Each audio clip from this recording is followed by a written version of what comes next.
Get a Job in Tech, episode 159.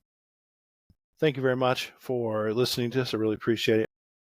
I come across a website before, it was yesterday actually, and they talked about there's like a personality test. So there's a personality test to determine what type of personality someone has. And I thought about it, well, it's a really good idea actually. I haven't taken the personality test, but it does actually point a question out there that some to understand, such as in tech, in IT, you have different personalities in IT and tech. You have you say the one who just wants to do just the bare minimum. You have those out there. You have the individuals who they want to do everything, okay, and they want to do everything perfect. Let's say those are two different people. They want to do everything. They also have people that want to do everything perfect, and then they don't understand sometimes that it doesn't really matter in some cases if they do more or less. The more work they do, the more work is given to them. Some people don't understand that actually in tech. And so they wonder sometimes, like, why doesn't this person do these things? So maybe it's something like, for example, why doesn't a company purchase the lower cost servers? Why do they go with, say, let's say a company, I don't know the company, right, versus the company that has the servers for Facebook? Why don't they do that? Why do they go with the Dell or HP versus a company that has the servers for Facebook? What's the reason? Not sure. And sometimes it frustrates them, like, hey, let's go with this company who's a better quality, lower price than the Dell or the HP. Well, sometimes it comes down to a lot of times actually it comes down to the relationship between the person purchasing the actual servers from the company for the company and the person selling it. A lot of times it comes down to that. This person's talked to me a lot, and that's essentially what happens a lot of times. There are personality traits that you can. So how somebody looks, how one person looks, how they present themselves says a lot about their personality. Do they have a mustache? Do they not have a mustache? Do they have long hair? Do they have short hair? Do they have big earrings? Do they have small earrings? Do they have watches? Do they have jewelry on, like bracelets or whatnot? Does everyone in the office have a suit? Is there one person that has a suit? What are the expressions in their face? Are they mad? Do they just see right through you? Are they glazed over eyes? Are they happy, joyful persons? Are you new? You come in the office new. You're a new hire, let's say. Are they threatened by you? Do you present yourself as being a threat? Meaning, if you're too much of a, see, really depends on the company, let's say, right? So in my what's the word? In my experience, when you walk into the government contract, let's say government work, and it's stateside. It's not overseas, it's stateside. When you walk into stateside, you're walking to an area where some of these people have been there 5, 6, 7, 10 years. So you're a new personality that they have to deal with in a better sense of words.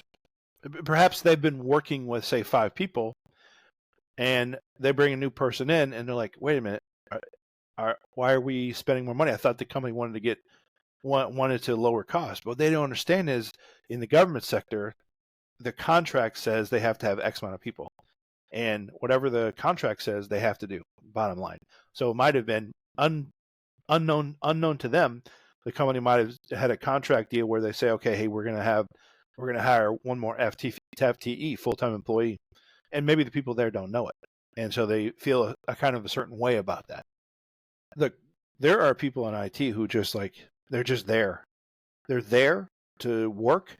They do their job, just their bare minimum to get by, and they go home. They don't have a computer. They don't have anything. They don't do IT at home. They don't really care to do it. They do enough at work. There are people like that. But believe that. There are 100% there are people like that. So if you're a person, I'll just pinpoint this to the government side. If you're a person and your personality or who you are is to come in and do a lot of stuff and figure out stuff like that, you want to just curtail that a little bit when you go to a government contract, let's say, right? think of the government as, think of yourself when you go to work for a government as, if you're a extrovert, let's say, if you're an extrovert and you want to do all these things, oh, go, right? Do all these things. Like when you go to a job in the government, the best thing to do is to be an introvert at work. Only speak when spoken to. Pause a lot when you talk. Don't talk really loud, very fast, blah, blah, blah. Just say, they ask a question, think about it 1 second, okay, and then just give a nice, calm answer, a nice, slow answer in a very formidable tone so that it appears as though you're smart and you know what you're talking about. This will basically, what's the word? They won't know where you're coming from. Like, where's this person coming from? Either they think you're slow or they think, oh, this person's really smart. And that's a good idea actually to do anytime you work in the government sector like that, because you don't know. You don't know those people. They could be talking behind your back. You just don't know. And unless you're like very, very, you have a lot of, let's say if it's your first contract, definitely, if the first time you've done that and you don't really have a backup plan, you don't have any other skills to go out and get another job, let's say, just really take care of that. Take care of that. And don't give all your best ideas at once. Just keep them in your back pocket. Okay. Keep in your back pocket. Because you got to understand, right? I think something about the government. You're not there to fix the problem. If they wanted to fix the problem, they would hire someone, some entity or whatever to come in and just fix the problem. They don't want that. They want to just maintain, hey, we're just here. We're just here to get a paycheck, and to the company anyway. They're here to get a paycheck, and they're there to serve the company, customer, if you will. You're there to do both. You're there to get a paycheck, and you're there to serve the customer. So if you don't go above and beyond, if you first, especially when you're new, just let it go. You have an idea, it's the greatest idea ever. Let it go. Unless you really see something that is very bad, that's going to cause a lot of issues, let's say, right? And if you're just like a junior person, like a help desk person or something like that, just do your job, bare minimum. Don't try to get new ideas and go in there and change everything. They really don't want that. Government does not want that. They don't care about that. They're just there to get a job. Really, that's true, really. And listen, if they ask you, hey, how do we change this, and how do we make it better? Just offer them one suggestion. Because what you're going to see is if you offer them a bunch of things, they may not do them. So how's it going to make you feel? Like, why did you ask me? Why did you ask me if you don't want to change, right? And so if your personality is such that you want to help people, then you're going to feel a certain way, like, why did they ask? Why did they ask me if they don't want to do it? Why did they ask me if they don't want to change? They ask you probably most likely to see what you would say. And just give them one little small answer. Okay, a little small answer, a little small tidbit, let's say, of something small. Maybe even try this the first time, because you're going to know right away if the person asking you the question is looking for, because maybe he or she doesn't know their own job, and maybe they see you as a new person. So here's a scenario. Maybe they've been working there 5 years. Maybe they're leader, manager, whatever it is, and they don't necessarily get the ideas from other people working there because they've already plugged in the system. Like, hey, if we give them our ideas, then nothing gets done anyway, right? So why even tell anybody, right? What's the point here? And so they're thinking, the people there, like, we don't want to give ideas because nothing's going to happen anyway. Okay, fine, good. And you come along, you're a new person, let's say, and you come in and they say, oh, hey, what about these ideas? And how do you change like this? And, the answer to that is, I really don't understand fully yet. Give me a week or so and I'll have something for you. And you write it down. Maybe you write it down. You have a notebook, of course, right? Write it down. You write down what they asked you, and that's it. And then a week later, if they ask you, write down something simple that you think, really something simple, something that they've already done, let's say. You probably know, okay, because you're going to know in a week's time if they've done it already, right? And then when they come back to you and say, hey, I asked you, you have any ideas for blah, blah, blah. And then you wrote it down and you say like, well, I was going to mention this, but since I've been here in the past week, I've seen this done already. And then they're going to say, oh, okay. Yeah, right. Yeah, that's been done. Yeah, right. And definitely if you have a lot of certs, just put one certification on your, your, what's the word, your email, your email signature, just put one certification. That's it. One. If you don't have any, don't put any. But if you have one, if you want to, put one. Don't put two or three. Don't put two or three. When you talk to your coworkers, so sometimes, believe it or not, sometimes coworkers in the government sector, it's a small group of people, actually in the government sector, and so not that they don't hire the best of the best, but the people that usually work for the government are just, they're there. And okay, because the government doesn't do things fast. They don't do things efficient necessarily all the time. Just to put in perspective, let's say, right? Let's say a government contract, right? The government. So one day in the government, or no, sorry, I would say 1 month in the government, the amount of stuff they do is maybe a week. Let's say a week. We'll give them more credit than that. Let's say 1 week in the government. Now, government contract, not military. I'm talking about government contractors for IT stuff, right? Help desk or whatever. So 1 week's worth of stuff in the government is equivalent to 1 day's worth of stuff in the commercial sector, and 1 week's worth of stuff in the commercial sector is equivalent to 1 day's worth of work, basically, at say like a FANG company such as Google or Facebook or one of these large data centers like that, one of these large entities, basically. So that's how you kind of, that's my view anyway, having worked in all of them except for like say Google or Facebook. I can tell you that that's kind of the level of the complexity or whatever. I used to say it was more, but I'm going to give the government a little more credit than that. Contract anyway, a little more credit than that. Now that's the state side. That's America. That's the state side commercial. That's stateside government contracting, right? Now let's talk about overseas contracting, working overseas, right? Same kind of thing though, a little different. You still have the people there who work in there 10, 12, 15 years or whatever. You still have people coming in who are like, why are we spending money, blah, blah, blah, right? The difference being is they don't want to rock the boat themselves because they have a good thing going. And you're a person who is from their area. You're from America, let's say. You go there to this other country. So they don't want to see you leave, because if you leave, they have to do more work. That's kind of how they view over there. You come in, you're new, and again, if you're like do, go, do all these things, right? They're definitely going to, they want to help you do that, essentially. They want you to do their work for them. That's how it works overseas. So if you go overseas and you're just like, I want to do all these things, guess what? You're volunteered now. You're going to do those things. Oh yeah, we got all these projects. Here, go. They're still not going to take your advice in like how to make changes. They're not going to do that. But they're definitely going to let you do a lot of the work. So it's kind of a fine line between, like, when you go over there, you have a notebook. You have a notebook in hand, and you say, you're quiet when you go overseas, especially when you're, same thing in the States, but more so overseas. You go there, you're quiet, you have a notebook, you write down what they say. Your tone is lower a little bit.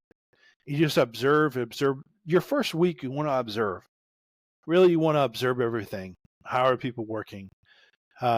You're not there to fix things. You're there just as a person filling the spot to do a job, to work on something. You're not there to fix any of the issues. You just put that out of your mind. You're not there to fix their problems. You're not there 100%. Unless you're like high level Cisco, CCIE, something like that, then yeah, okay, you're there for that, fixing network problems or whatever. But if you're just a regular like help desk person or whatever, you're just there to do the job. Button seat, do the job. Help the customers, done. That's all you're there for. You're not there to do anything else. You're not there to fix things or make it better. They don't care about that. No, you're just there to help the customer. Done. You'll definitely know this when you get there and you see some server equipment on the ground or sealed boxes or whatever, and or if they say stuff like, "Yeah, we're working on getting this done" or whatever, right? And maybe you look at the people around them, kind of how they respond to that saying. They're going to really, there's a tell there, like, oh, okay, that's not really how it works here. They're slow to move, right? Essentially. And there could be 100 different reasons why they're slow to move on stuff, but that's not your concern. Your concern is just there, help the customer, get the money, and that's it. Go home, be the introvert at work, and just, okay, I'm going to do what you say, done. That's it. Write on a piece of paper, I'm going to do this, done. You go home, you have a lab at home, you can ship your lab overseas with you. You can, buy some servers overseas with you. A lot of times, especially like if you live overseas, they're going to have a house for you, like an apartment.